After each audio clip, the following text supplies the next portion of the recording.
The independence was the product. NPR has been telling you for decades that federal money was never the point. 1% of the budget, they said. Rounding error. The kind of number you cite when you want credit for independence without actually having any. Now, the newsroom is cutting jobs. The Corporation for Public Broadcasting is gone. The member stations that collected the real money, the funding that flowed through the system and kept the whole operation solvent, stopped receiving it. NPR's CEO called the loss irreversible.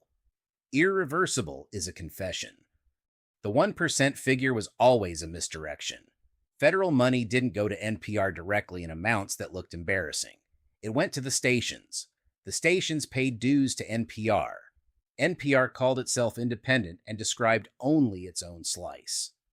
Some of those stations were drawing more than half their operating budgets from CPB disbursements.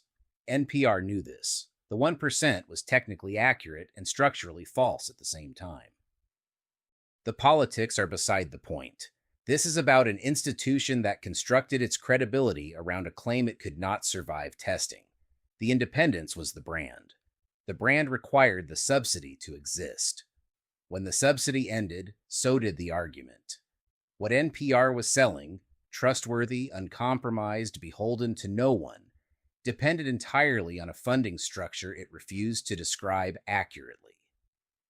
NPR's CEO said donor generosity had cushioned the blow. 2 private gifts totaling $113 million bought some runway.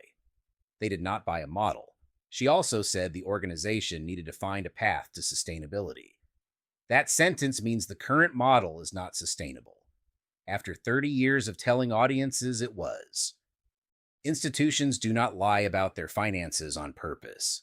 They tell a version of the story that flatters the version of themselves they want to be.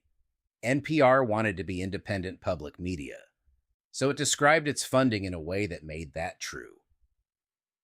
1% sounds like independence. 58% of a member station's budget flowing from the CPB does not. So they talked about the 1%. The story was never false enough to call a lie and never honest enough to call transparent. That is the version institutions always choose. The cuts are real. The jobs are gone. What NPR turned out to be was what it could afford to be.